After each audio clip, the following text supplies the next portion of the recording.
But I told when we qualified, I texted Dave, and Dave, has won the College World Series and been there as a head coach and assistant coach, and he's been in international play and everything. I said, hey, we're going to the Connie Mack World Series. I texted him, and he said, outside of the actual College World Series in Omaha, my experience in Farmington was the best. So he took a team to Farmington also. And I was like, whoa, okay. He said that other than Omaha, without question, Farmington, New Mexico was the best baseball experience I've ever had. So that got me even more excited. I said, well, I'm glad to hear that because now I'm real excited to experience it. And he was right. I haven't done what he's done, but I definitely looked around a lot while the games were going on, looked up in the stands and went, wow, this is really special.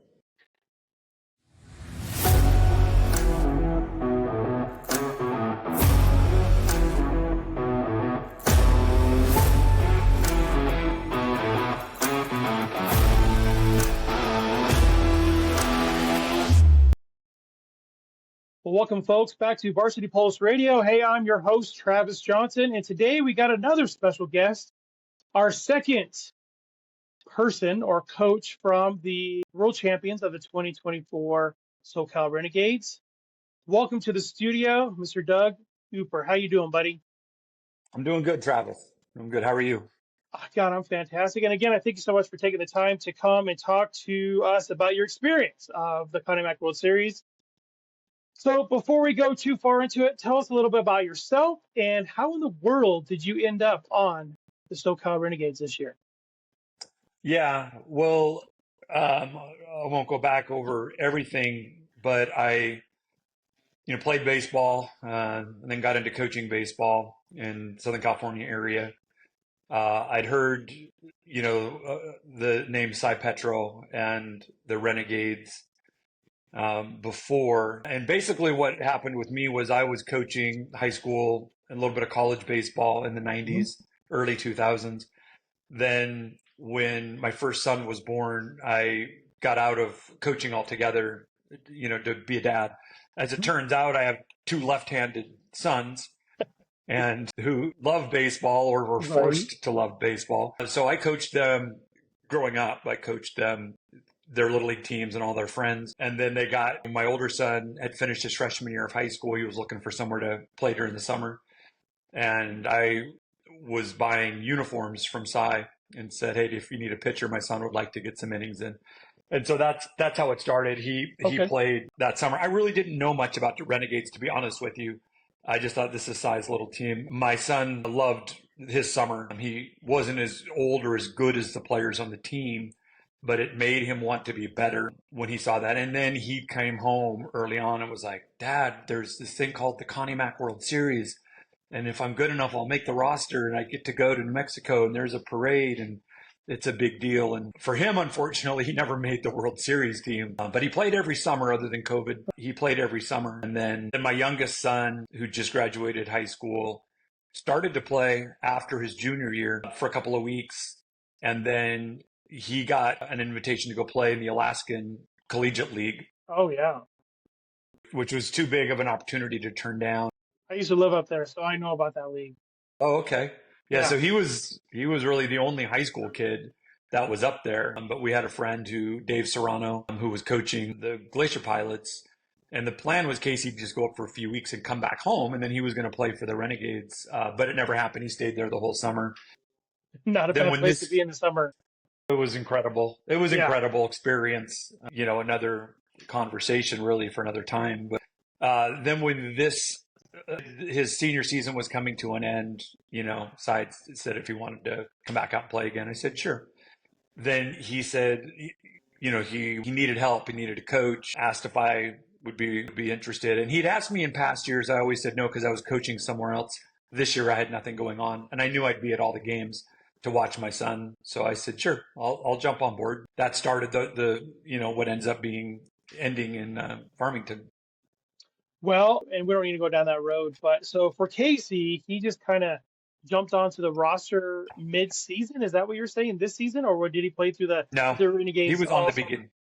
Yeah, he was on this year from the beginning. Yeah, it was last year. Last year he was on at the beginning too, but he left, and then Okay. So yeah, this year he was there from the very beginning, and so was I.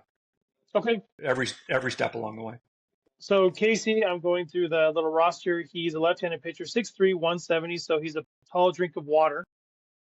Yeah, he's about 190 now, but 190. Okay.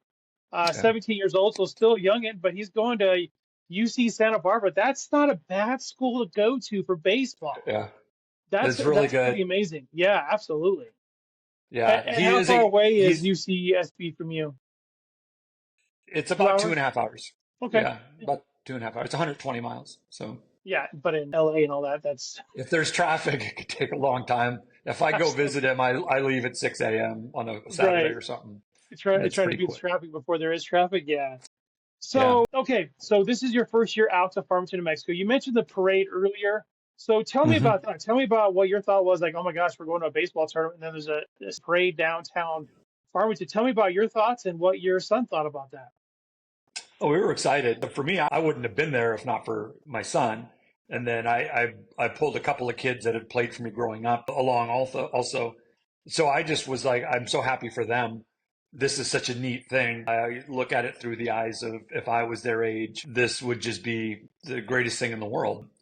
So I was looking at it through those eyes, watching my son, watching a couple of the other kids that I've known really, really well, and was just like, wow, this is incredible. You are a baseball guy. You've been in the college and high school realm of things. How would you compare this to even like a college experience going? I play college baseball. We can go down that if we want, but hmm hmm it's just a different experience, but I feel like it's a different type of baseball. And what I mean by that is, of course, when you're playing a tournament, you got to win. It's always that pressure. You got to win. So you play in a hmm college season. Well, of course, you want to win, but you don't have to win. You know what I mean? You have more time to, if you Yeah. get 2 games back, you work your way in. Tell me about the comparison to playing like in a college, regional tournament compared to playing in the Connie Mack World Series. Well, yeah. I mean, if you were in a regional setting, every game matters there also. So for the Connie Mack World Series, we do have the pool play at the beginning. So there's not the urgency, but we want to win. You Right. see the team on the other side of the field. They're yucking it up and talking a lot. So your juices start going. But yeah, once we get through the pool play, you're thinking we could win this thing. How great Right. would that be? When you're there and you see the names of the champions all over the plaques and everything, it definitely makes you want to be one of those teams. And you think, well, somebody's going to win it. It might as well be us. But yeah, I'll tell you, you'd ask, like, how does it compare?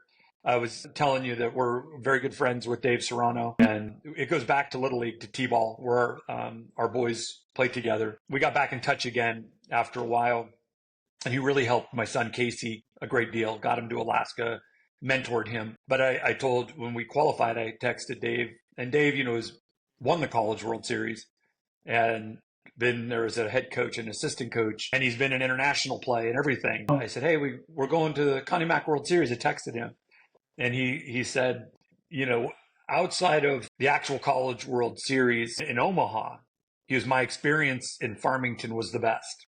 So he took a team Wow. to Farmington also. And I was like, whoa, okay. He said that other than Omaha, without question, Farmington, New Mexico was the best baseball experience I've ever had. So that got Wow. me even more excited. I said, well, I'm glad to hear that, because now I'm real excited to experience it. And yeah, he was right. I haven't done what he's done, but I definitely looked around a lot while the games were going on, looked up in the stands and went, wow, this is really special. So now you did the parade. The players now have their foster parents. Let's talk about that real quick. What was your Yeah. thought on the foster parents thing? I mean, it's totally different. You're not going to see this anywhere else, especially in this age group. Now, of course, you go to the collegiate league, you go up to, the Northeast, and they have Cape Cod League up there. They do that during the hmm summer, but this is a little different. What was your thoughts when you found out that Casey's going to be staying with some random family here in Farmington? I was excited. He didn't have to stay with his dad. When your dad's the coach, it's not that great. And I True. actually do. I try to avoid being their coach and get drug in. they're good sports about it. Without question, who wants to go home with coach after the game for your whole life? He was thrilled, and so was I, because I thought, great, he gets to experience this, and not have to listen to the coach stuff afterwards. Right. He did do Alaska the previous year. It was a That's little right. longer term, and so it was different. He was with 5 other players, and he got pulled in with a player who had been the previous year, who knew, this is a great family. Come with me. They own 31 flavors. We'll get to go have ice cream, things like Oh, that. awesome. Yeah, no, he had a blast, and like I said, I was immediately excited that he gets to experience this like any other player. Which is awesome. And, that's everybody knows it now. If you're coming to the Connie Mack World Series, you know that your players are going to be staying at foster families or host families. We call them both. And it's weird because you get this dynamic that not only do the players get out of it, but the host families get this crazy experience because every year is different. You get every kid's different. Every, player is different. They have different life and, coming in and you get to have a relationship with this person, this young man for, 5, 6, 7, 8 days, depending on how long you're in the tournament. And those relationships sometimes last a lifetime. And Mm-hmm. prime example, and I've said him a lot in the last couple of podcasts, but I love the kid. He's such a great young man, is Ryan Halmachek. He stayed with my Mm-hmm. brother, Okay. and he stayed with my brother last year, and he stayed with him this year. Well, my brother also had another kid that was on Colton Nighthawks that didn't make it, of course, because for one, he was in college, but he just came down just to hang out and watch Ryan play because they were on the same team last year, and to hang out with my brother's family. So I can't think of Wow. too many other experiences where you're like, you know what, I'm gonna go see my other family and just go hang out with them Yeah. for, a few days just because of a dating baseball tournament. Well, That's Ryan's an crazy. interesting one too, because Ryan, you don't see a lot of pitchers who throw a full season of college baseball and then come play summer league. And Ryan, we picked him up just for the tournament, and I Right. couldn't be more impressed. And he was not only, his talent was a key for us, but his personality, his leadership. But I really, looked and went, he really wants to come win this tournament. He threw 70 innings for Cal State Northridge, and As a most of freshman. as a freshman, it was crazy. I thought I'd really do a double take, and then Yeah. realizing too that most kids that are in college as freshmen don't play a lot for starters, so they'll play Right. some summer ball. But if you play a lot, especially as a pitcher, you don't play summer ball. You Mm-hmm. rest. But it shows. I mean, I'm sure if you ever interviewed Ryan on it, he'd have more to say. But I did ask him, one of the first things we did when I met him, we rode the bus from Albuquerque to Farmington, and Mm-hmm. I pulled every one of the new players up to sit next to me for a little bit and get to know them and ask them. And I did. And he said, we came up short last year, and it left a bad taste in my mouth, and I couldn't pitch because I'd thrown early. And he said, I took a whole month off, rested. He wanted to come back to Farmington, New Mexico so bad. And then he said, Coach, I'll do whatever you guys ask me to do. But I could tell he wanted to be on the mound at the end because last year he Absolutely. couldn't throw at the end. Yeah. Right. What a great kid too. So, oh my gosh. So impressed. It's So such a great. impressed with him.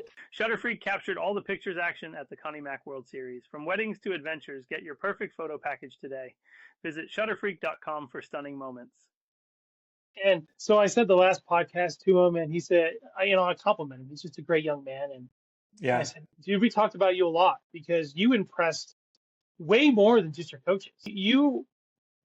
Your fingers, in a sense, your presence around the area, people notice on how you present yourself and how you love the game and how fired up you are. Beyond the talent, you are talented. You are a very, very good pitcher. And if you don't make it pro, I will be surprised because you're such a bulldog. And you know what I Yeah. mean? Just a good all Yeah, around. I do. So, Yeah. Yeah. so let's switch gears a little bit. Okay, so now you get to the stadium. Tell me about your thoughts the first time you walked into Ricketts Park. Yeah. Walked in and just started doing a 360, turning in a circle, looking at everything. It's baseball heaven to come to a place I'd tell you this, like as a kid, I wanted to play baseball every single day. It's Hmm. really all I loved to do. I'd throw a tennis ball against a wall. I'd try to beg kids in the neighborhood to come out and play. I loved it so much. And I love to be around people who love it. And then when you get there, you realize here's a place where people love baseball so much that they build this place to ensure that the best players in the country want to come here. So yeah, I just looked around and went, man, this is incredible. I mean, I always think of it through the eyes, I think of the players, and maybe it's Hmm. because my son's there too. But I just think these guys are so lucky. This is so cool. Well, two things. You were a player, so and now you Hmm. moved on to the coaching world. So you being a player, and now you are, excuse me, now you are seeing life through your son's eyes. And so you look around, you're like, oh my gosh, look at what my son is seeing. I'm trying to reflect the same thing he's seeing. I get it. My son plays baseball. I'm fortunate enough, I've been around Ricketts Park for almost all my life because I grew up Hmm. here and I played in the World Series in 99. So the stadium is way different than what it was in 99. They expanded the walls. They went out another 10 feet on both left and right field. And I think like 15 feet in center, made them, I think there's 16-foot walls now. Maybe they're 14 foot. I don't know. That question is still up to debate. We haven't figured out how tall the walls yet are. The walls are yet, but everybody argues about what size it is. But anyways, they redid the stadium. It used to be like brown oil filled pipe and wooden bench, or sorry, wooden benches. And they redid it about 15 years ago, I say, and God, it's just amazing. And they keep redoing Hmm. stuff. And but we do, like you said, we love baseball. We love Hmm. the Connie Mack World Series. And knowing that it's here every single year is a blessing. But one reason why I decided to do this podcast is because I want this to continue on forever. But not only that, I Hmm. want more people like yourself, the first timers, to be able to experience this and go back and have this lasting memory for the rest of your life, telling your kids about it. And hopefully your kids tell their kids about it and just keep this Yeah. going because like this new docuseries that's coming out, it's way more than just a tournament. Way more than just a Hmm. tournament. I Yeah. think that's just the tip of the iceberg. So, okay, so now you see the field. You're like, all right, awesome. You guys got through pool play. You went 2-0-1, which is so weird that every team in your guys' pool ended up tying. But I Mm. hate pool play because it ties. But anyways, you guys still come Yeah, I'm out with you. first. You guys came out first of your pool, and so you're playing Monday night. Well, Monday night is the second night of everything, but tell me about before we go to Monday night, your first game. You guys do the introductions, the player introductions, the team introductions. Tell me about what you thought about that, the fans, and what your players thought about that as well. Yeah, you see everybody out there, all the teams lined up, start everybody sizing each other up a little bit. The cool part is where the players, you're talking about where we circle the outside of the Right. infield. Yep. Yeah, we can see our view is the stands, it is the fans, it is that reminder of, wow, look at where I'm at. Really, really cool. Just soaking it in. I remember a lot. And then they brought a camera by each of the teams and they would just get loud. I think we were one of the last teams that Yep. You they were. came. Yep. Yeah. And I knew, I was like, our guys aren't like that. I wonder, it's going to sound lame. They're going to try and it's going to sound lame. I loved it because they went in the opposite and they were themselves. They didn't make any noise. And it wasn't like they were trying to be cool. It's Right. just, they That's who they just are. weren't. Yeah, there weren't those guys that wanted to scream and yell. They were really goofballs and they had a lot of fun together. But Right. I'll remember that because if you don't win, you look and you go, we didn't have the enthusiasm Right. like the other teams. You end up winning and you go, they were true to themselves through the whole tournament. But yeah, looking around and I got my camera out, did a little video, sent it to some friends, and they said, you got to clean your lens off. It looks terrible. So I thumbed my lens off. I went, oh, okay, now it looks beautiful. Yeah, so those are some of the things I remember. And I said, looking at the other team's players and being impressed, like, there's some big boys. There's some big boys over there.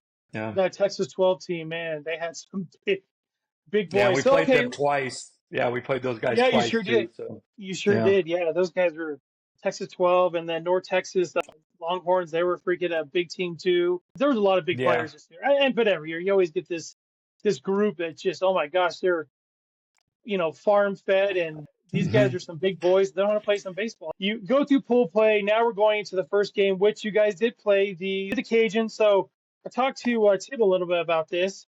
You guys are coming in, and I don't want to say you're more of a veteran team, but there's a lot of, we'll say, for one, some of the other coaching staff have been there. Tim has been there. Tim Senior's been there. There's some coaches and players that have been here before. So you Hmm. have that little veteran advantage. Tell me about that game, because it's a sold out game. If it's an evening game, it's going to be sold out. Yeah. And you guys go in there, you guys win 11-2 against the Cajuns, and they weren't a team to just lay down. They played well. They played well through pool play, but they earned their way just like you guys.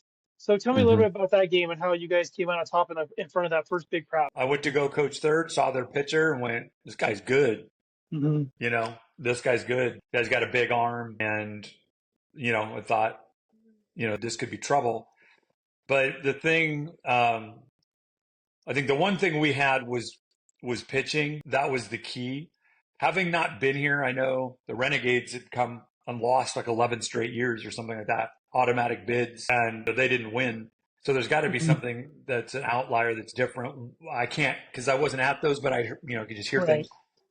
We really truly had a team of guys, and then the other thing was we knew we had good pitching and defense. But you still, we could get beat 3-2, we could beat 3-1. But our hitters were took good at bats. They made pitchers work. We didn't have a team of guys trying to lift balls and hit home runs, although we did hit a few.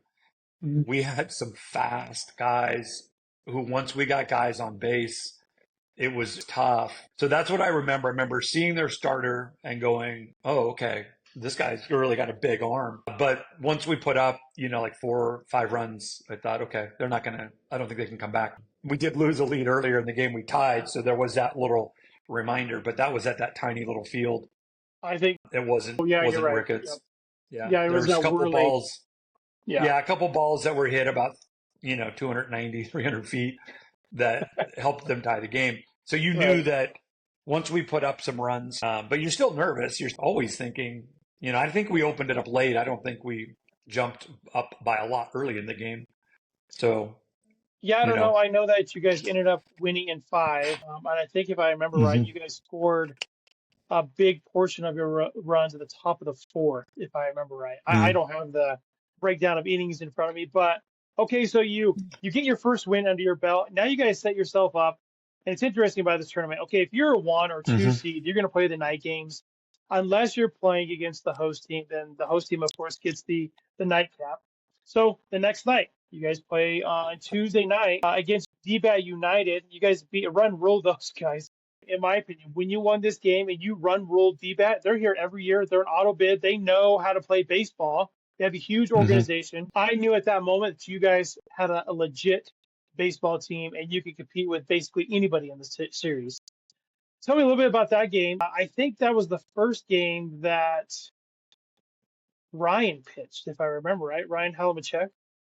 I think he pitched against Yeah, David. I think so. yeah, I'd have to look at it also. I know that we pitched him in a game, and that might have been it, with the idea that throw him early and then he can throw again over the weekend. So Yep. that was the danger. Do we keep holding him? Do we keep waiting? The decision was made. We have so many pitchers to choose from, and let's throw him now, because I believe do we get a bye after winning that one? You do, yeah. You got to buy. So we treated that one as really big game, and Ryan was our big game guy. So again, it was that situation. But I remember going out again and coaching third and going, "Oh, they got a guy who's hitting 90 plus." And when you coach third, I can hear the other team, a lot of confidence, and all that. But yeah, you said when Ryan's on the mound, you kind of knew they're not going to score. He's been here before, and he's thrown in the Big West, and he is so good. 4 pitches, like you said, he's a bulldog. And Yeah. I think his future is bright, not just because of his stuff, but because you can see he's a quality guy, very Right. humble. Yeah, we knew we were like really looking at that one going, I think we can win. If we win this game, everything lines up really well for us. Absolutely. And I don't know, what was the final score of that one? That was 9-1. So you guys run rolled them in Okay. that by the fifth. I remember you guys run rolled them because everybody's like, what? D-Bat just got run rolled? I don't think I've ever seen D-Bat be run rolled. And seriously, I've been doing Wow. the radio for, I guess this was my 7th season, and I don't remember D-Bat ever being run rolled, ever. Now, of Yeah. course, they've lost games. Maybe they lost by 7, but I was trying to go Hmm. back to my memory. I'm like, God, this is crazy. They just got run rolled, which is amazing for you guys. That showed your bats are on fire, your pitching, your defense, and you guys played some of Yeah. the most air-free baseball out of all teams, but that equals wins. As you know, when you get to Yeah. this level, you make an error, probably 85% of the time, that error is going to create a run because Yeah. these players are so good. They know how to move them over and do what they need to do on the offensive side of things. So Well, you I guys could have say a a, couple of things. yep. If I get a couple of things, me being a new guy there probably helped because I didn't know who anybody was. So you're saying like that you guys at DBAT, I know that everybody was good. I would look and see where players were going. You could look and Mm-hmm. see Midland. We heard a lot about, but I didn't know any different, on that who was who. So I guess that helps sometimes. Absolutely. No, that absolutely helps. So they had a loaded team as well. So this year, Hmm. and I've said this on every podcast, there was 279 players in the World Series. 209 of them have already signed to a college, and that either be in a JC or D1 or whatever.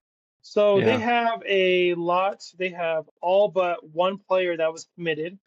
Navarro, Houston, Weatherford, a lot of JCs. There's Odessa. There's one. There's probably 10 no, 7 Division One schools, and the rest of them are JC. But that's a lot of things in Texas. A lot of them go to JC first Yeah.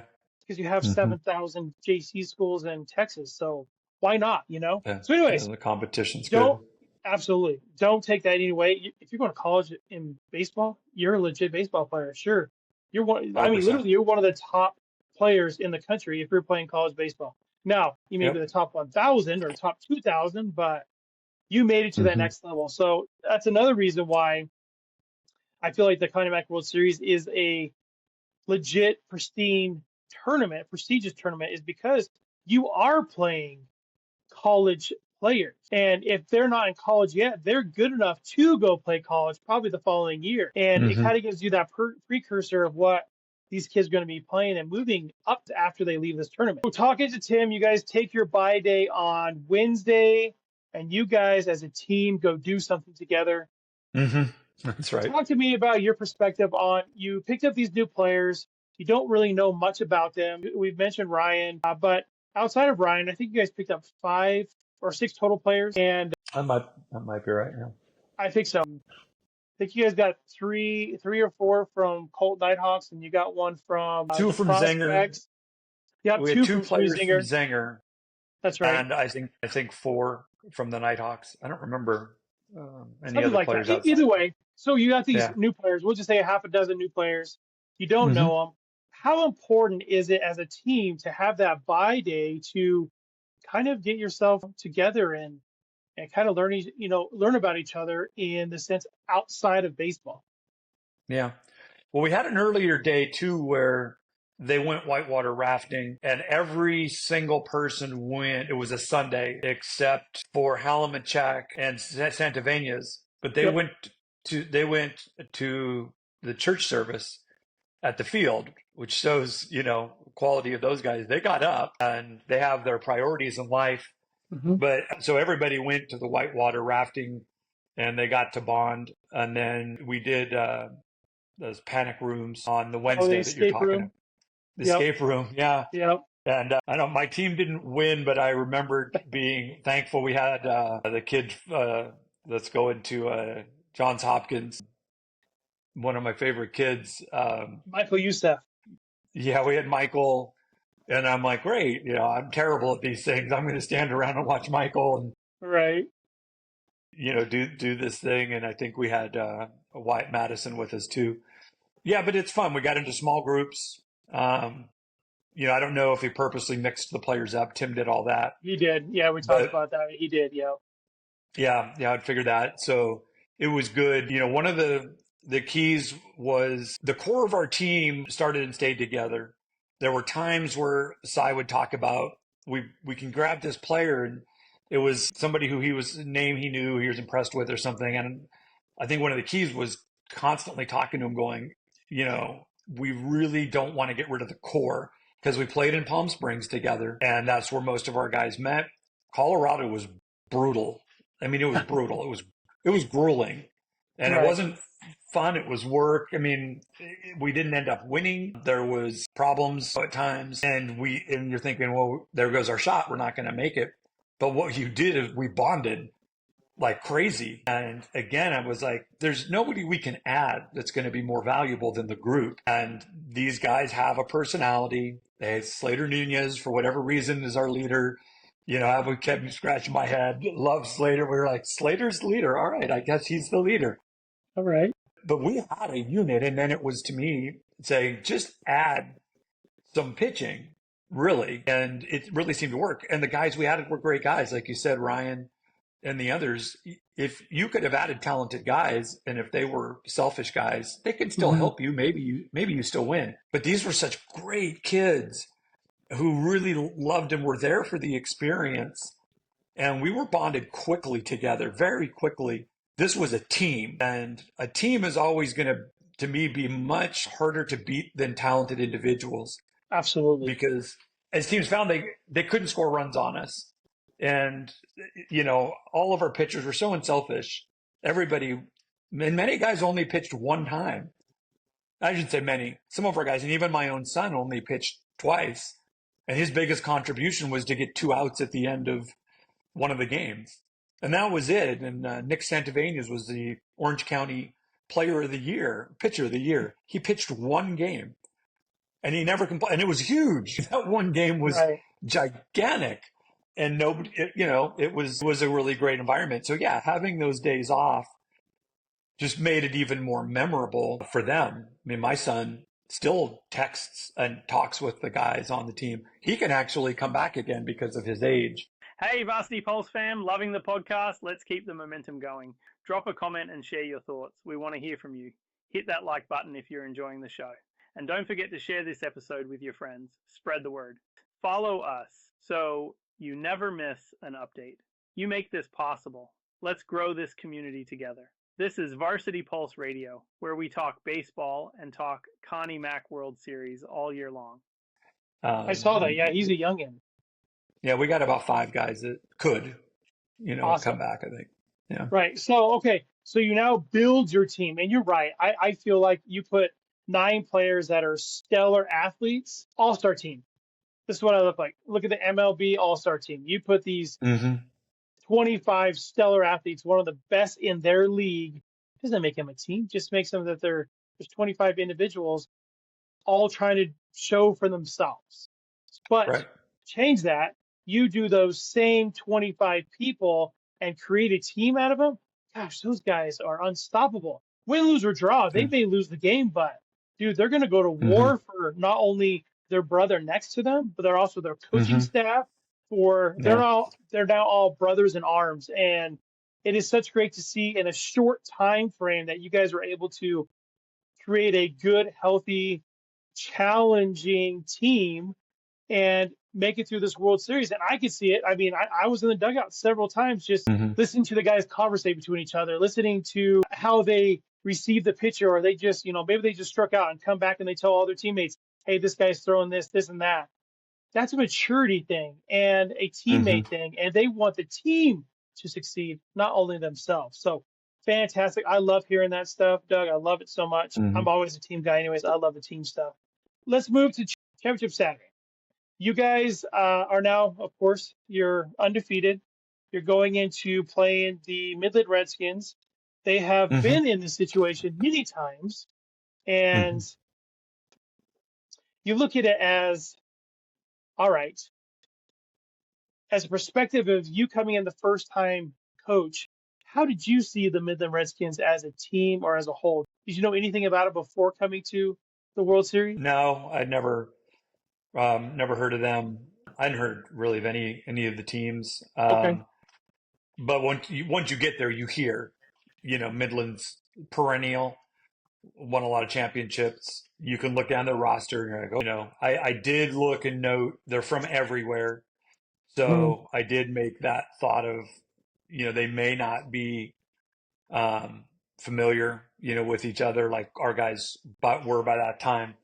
they definitely were on paper better. They were bigger. They're, more hype around some of their individual players, and they Right. were good. We watched them. We watched them play. You're like, these guys are really good. It's going to take a great effort to beat them. Um, Yeah. we start Wyatt Madison, who hadn't pitched, and we had a lot of options. My son was one of the options, but I felt like whoever we go with, let's go with them. That's it. No looking back, no second guessing, because we did have a lot of choices. Could have thrown almost anybody at that point. Right. Right. And this was Wyatt's time to show people who he was. And he did, man. He shoved it. And well, the first three hitters, if you remember, they hit bullets, and there was that these guys might be in trouble. Wyatt hasn't pitched in a while, but he bowed his neck and got better at that point and Did showed he what get he was hit? made of.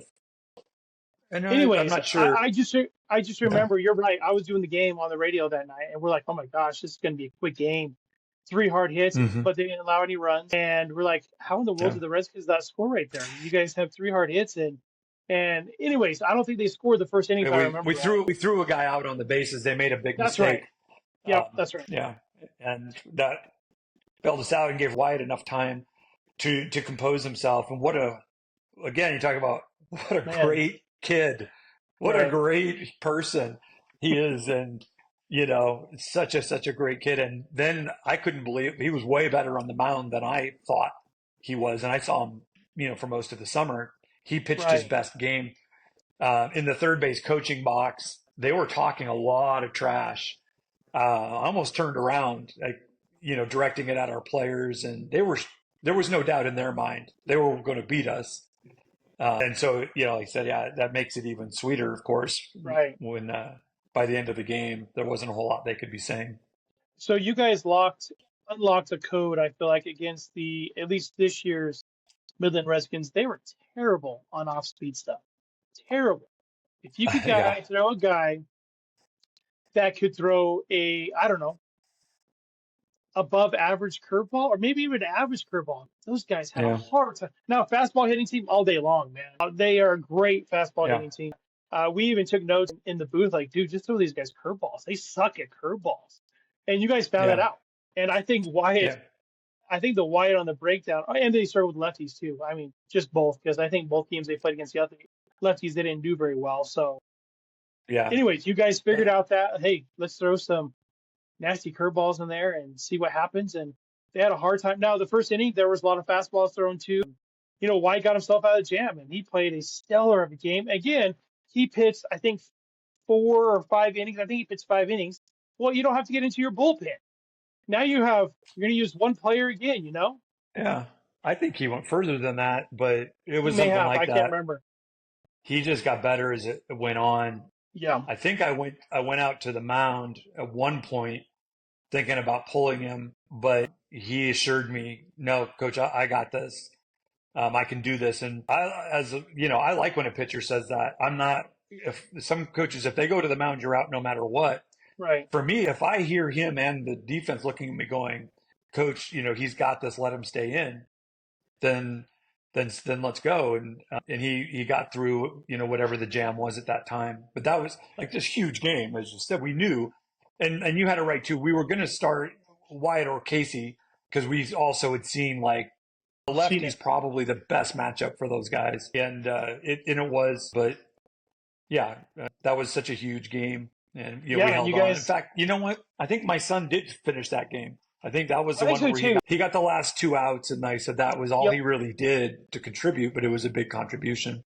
Huge, because you guys only won that game 2-1, and the Renegades you guys were the visiting team, the Redskins were the home team. So, yeah, if he goes in there, I do remember that he came in for those last 2 hitters and he shoved it. And good gosh, not too many games do you see a 2-1 ball game in this caliber of hitters. These hitters are gifted, and usually a lot of times at this age group, the hitters are much better than the pitchers.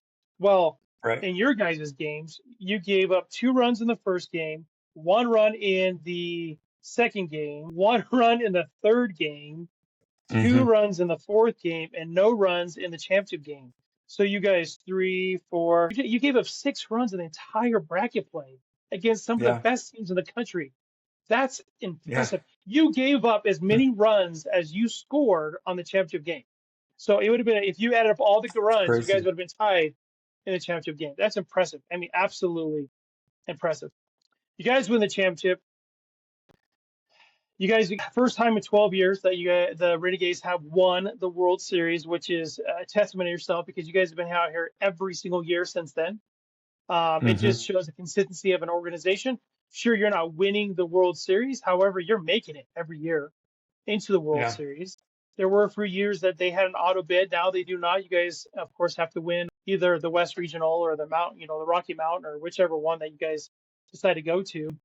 So tell me about your feeling on the championship night. You guys are getting close to the last innings. Ryan is shoving it. You're up 6-0. In my opinion, the Mm-hmm. game never felt like it was 6-0. I always felt like it was 1-0 the entire game. It felt like it was always like right there on the cusp of breaking open, but then Mm-hmm. Ryan would just go out there and shove it. So tell me about your feeling walking into those last couple innings of that championship game. I felt because of Ryan that once we had that big inning, I felt like it was probably over because of how good Ryan is. And I felt like the other team, the wind came out of their sails. As I said, even though we'd beaten them at the start of the game, they were still talking to our hitters if they struck out, go sit down. And I was like, wow, okay, that's pretty bold. But, we just slapped the ball around. I'd have to look back at it, and good bat to ball skills for our guys. Their pitchers were so good. That their shortstop was so good. Right. It was great. But once we got the runs, and I trusted our defense so much, our infield defense, was one of the keys. They were all shortstops, and we had another shortstop on the bench who was about as good as those guys. There was talk early on of we had guys playing third base for us who were good players, early in the summer in our midweek games. And I just said, let's split these guys up, figure out, who we want. And moving Taylor Kirk to third was huge. He's so good, but he's So so good. unassuming. You just look at him and it's like, but he came and got the balls. Then with Travis Curry was the best defensive player in the tournament. I think I've seen a Yeah. better player, than him. And then with Slater at short, I think that was our pitchers' best friends. Our pitchers didn't have to be perfect, and their hitters were good. But that's where I felt like once we got up the 5, and I think Ryder's home run was the last run, I believe, the Yeah, it finishing was. Yep. That touches. makes it 6. Yep. Yeah, but Ryan had spent his whole summer for that one game, Helmachek. And I think thought, he made it pay off. Yeah. yeah, I he think was made so it pay off. excited. And he didn't want to come out. I mean, we could have thought, hey, let's put somebody in. My son's in there in the bullpen, but I don't coach for my kids. It's the Right. situation. But there was just no way. We're not taking him out. He would have been, yeah. When he threw 103 out of 105 pitches, if that's not the perfect ending, like, hey, I used every single pitch I could to, Yeah. pitch a complete game in the World Series. Man, hands down to the kid, hands down to the kid. So we're going to talk about Yeah. Travis Curry. I think that kid made, 10 spectacular plays in right field as a second baseman. How many That's times did he run out ridiculous. to right field? And we're like, we have this ball's Yeah. hit or dropping, and then all of a sudden Travis Curry comes up with the pop fly or the good gosh, that guy was all over the place. There was one time I'm in the booth with the guys, and we just all look at each other and we're like, we're absolutely speechless because like, did he just catch that? There's no way Yeah. he just caught that. He just ran like 160 feet and caught Yeah. that thing like it was nothing. And we're like, Yeah. he did he had the 2 exact same plays, foul territory, halfway Mhm. up the dang right field line, runs out there, catches it. Good gosh. And he's They a were plus in kid. close games. They were in close games. Those plays were made in, I think, the games where we won by 1 run. Right. Yeah, you both look of them. at It was 2-1 and 3. Yeah, absolutely. Yep. 2-1 and 3-2. Yeah. Those other We one don't was win against without the. those. Oh gosh, no. One of them would have been, if he would have dropped it or missed it, it would have cleared at least 3 or 2 Mm-hmm. Yeah, runs I remember easily that. Yeah, that's because right. there was runners on second and third with 2 outs, and he ends the inning. So He's going to Cypress Yeah. College. Now, do you know anything about Cypress College? You guys have two players going there. Is it a JC? Is that what it is? Yeah, it's one of the better JCs out here in Southern Okay. California. But I think Okay. he's at a JC in Texas. I think Oh, he you're right. switched at He the last did. minute. You're right I talked to him. because I yep, talked to him, yeah, because he was Texas Tech because of how actually. well, yeah, because of how well he played. No, it was Tech. It was Tech that was on it because Okay. I have another kid that I coached at Tech, Oh, and wow. Okay. they another left-handed pitcher who I'm very close with, and so I know it was Tech, and I was like, good for them. They were Wow. watching. They Yeah. paid attention, and they didn't quite go there, but then they were like, hey, there's a JC out here. And I talked to him on the phone. He said, I want to go on an adventure. He said, I love Cyprus, and that would be great if I go to Cyprus. But, last conversation I had with him, I said, well, you got good choices. Neither one's a bad. Both are good choices. No, And I'm absolutely. just a big believer. And I said, Travis, I'm huge on you. I think he's a better hitter than people think. Too, his bat to ball skills are good. He's just small, and he's going to Right. put weight on. But yeah, I'm with you. I could go on and on. And I Yeah, know him a little absolutely. bit. He played at Huntington Beach High School, which is where I went to and where I used to coach Okay. at. Okay. And so I felt a little closer to him when he showed up. A very, very close friend of mine is one of his coaches there. Okay. And we almost didn't even bring him. That's the funny thing. He wasn't around at the start of the summer much. He went to Costa Rica with this friend of mine, so he missed Right. Colorado. That Colorado was a big one. So then he came out and he hadn't done much. And then he made one of those plays on a pop-up. I was like, did he just make that play that I just saw? So I was like, and then I already liked him. I said personally. Then when their qualifying tournament, he really shined for us, and we realized this guy's really good. Yeah, we're keeping this kid. Yeah. All Yeah. right, Doug. So overall, this was your first time coming out to Farmington to the Connie Mack World Series. What would you tell the next group of players that say you're coaching or say you're not coaching, saying why you would want them to come and experience the Connie Mack World Series? The amount of experience you get in a short period of time that's condensed in, you're treated like you're treated so special. And if you never get to the major leagues, you're going to get this experience if you play Division I college baseball, but it is spread out over a longer period of time. But most players aren't going to do that. I mean, even a lot of the players at that tournament that are going to D1 schools might not even get to play a lot. It's Right. so competitive. But that's an experience that you can look back on and go, I made it.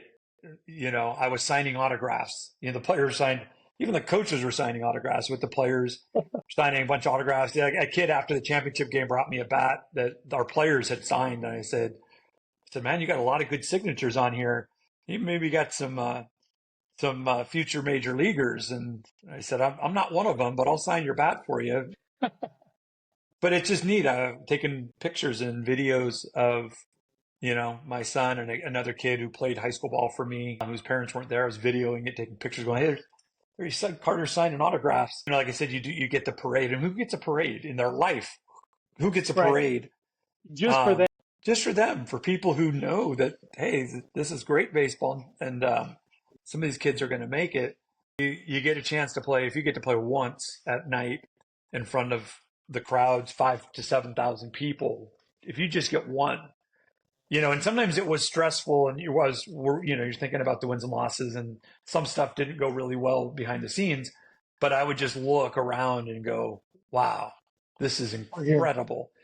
The friendships that they make, the living with the families in groups, it's very hard to ever find that type of an experience, again. So yeah, if any kid who has the chance to go, to me, the best part, you have to bring some hired guns in, but the best part is if you can play a summer with a group of guys, and like I said, we qualified, it would have felt a little cheaper to me if it's automatic bid. It's just a travel tournament, basically a really good travel tournament, the best.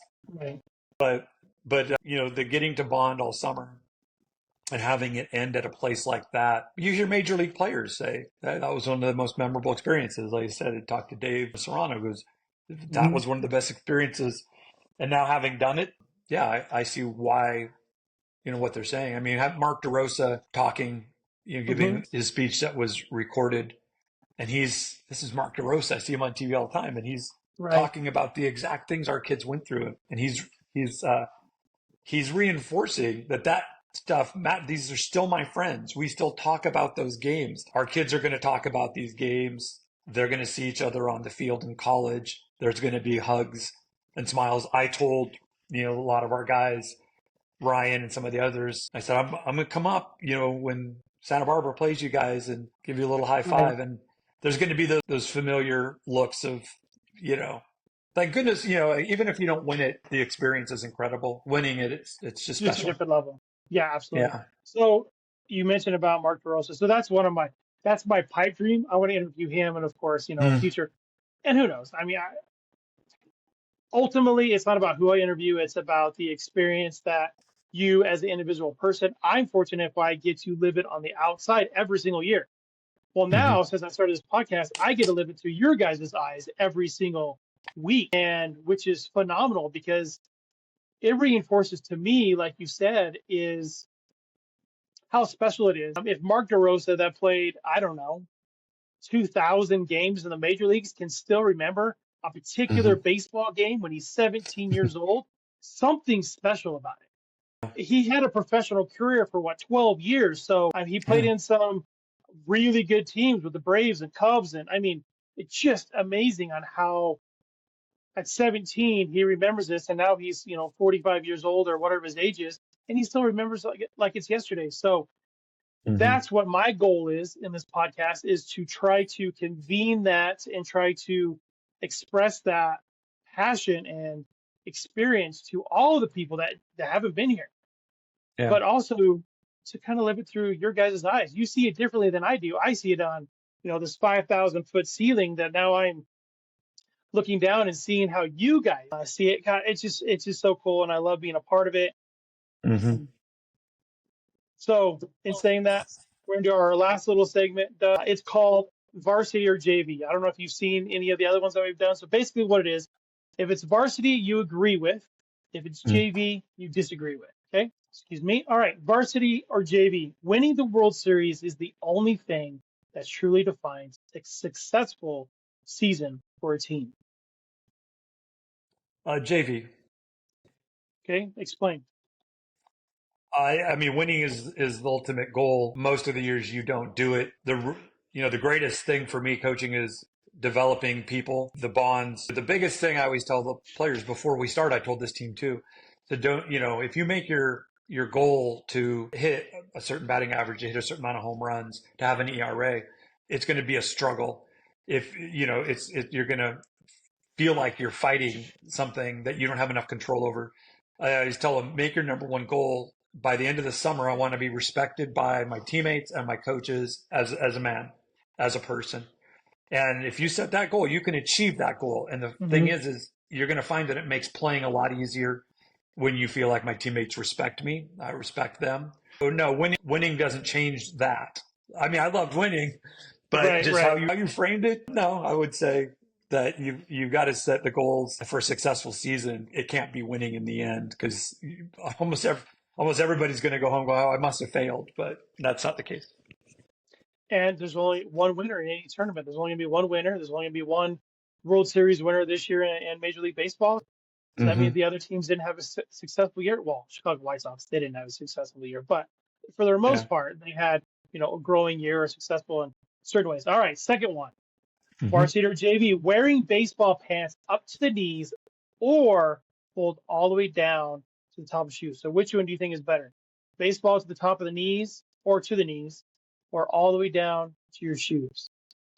Are you All an the way old down to the school guy or a shoes. new? All the Yeah, way okay. down to the shoes is JV. Might even be frosh Okay. soft. Pants to the knees is varsity all the way. You're a smart man. That's how I wore mine I the don't know if you entire didn't. baseball Yeah. career. Yeah, go back and look at any of the pictures of me. I bought fancy stirrups on Amazon, and because I You're wanted the right. You stirrups. did. Yeah. You're Yeah. right. You did. Yep. You're right. That's so funny. I was looking at you guys' pictures just today. That's funny. Okay. So varsity or JV, old school baseball is better than today's baseball. So what I mean by old school baseball, small ball, moving runners over, or depending on the big home runs, you're depending on the home runs and hoping that Hmm. your 3, 4 hitters produce the long ball. Which one is varsity and which one is JV? Well, the old school is varsity all the way. Sitting around waiting for somebody to hit a bomb and then flip their bat and pimp it is JV all the way. It's unwatchable. You saw the way we played, and if I had it Hmm. my way, we would have probably bunted even more because we had that type of a team. Yeah. My older son and I went to the Dodger game last night, and it's been frustrating to be a Dodger fan. But watching them bunt and move runners over showed me, they're acknowledging that playoff baseball is not a middle of the season game, Right. and it's effective. So yeah, I love that small ball part of the game. I think you also, when you get into the box and a pitcher knows you might be bunting, they're going to throw you more hittable pitches. And that's when Yep. you take the bunt off and you get a cookie. And I'll walk Yep. up sometimes to the hitter when I know we're not bunting. I know if we call timeout with first and second, nobody out, and I go talk to the hitter, they think he's bunting. And I'll look Right. out into the infield and I'll go, they're going to throw you a fastball first pitch. We're not bunting. So just be ready and put a good swing on it. But you don't get to do that unless you've shown that you can They've bunt. And done it. Yep. it's fun, man. I like that part of the game. I Me too. might be old now, No, I hope it comes back. And there's some teams that in the majors implemented it a little bit this year. Not a lot, but Yeah. the long ball is sexy. That's always been the thing. Well, I agree. The long ball is sexy, but if you're depending on your game, okay, prime example, last year, the 2023 Atlanta Braves, that's my team. They hit more Mm. long balls than any other team. Well, they tied with the Twins, but Mhm. it didn't matter when you got to the playoffs. You can't move the guys over. It doesn't really matter how many long balls you hit during the regular season. Get Yeah. the flipping guy over, no matter how you do it.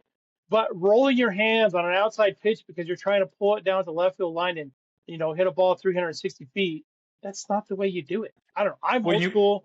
I'm old and school. Travis, they probably didn't hit most of those bombs off of teams' aces, which is who you see in the playoffs. True. You didn't probably make a living off of the top of the rotation guys. But yeah, I was a pitcher. I couldn't hit bombs anyway. So, I I'm going love away it. from the long ball. Yeah. Well, Doug, I appreciate you coming, talking a little Hmm. baseball, your experience, and I feel like overall you really enjoyed the World Series. Would you agree? Oh yeah, absolutely. The further we get away from it, even the sweeter the memories get. So Isn't that funny how it just kind of you just yeah, remember these little odds and ends that you're like, oh, I don't remember. Yeah, that was a really cool experience. Well, Doug, yeah. hey, I appreciate it, man. Thank you for the time. Thanks to you, Travis. Thanks for the trip down memory lane Absolutely. today and for what you do and keeping the excitement around the Connie Mack World Series going. It's great.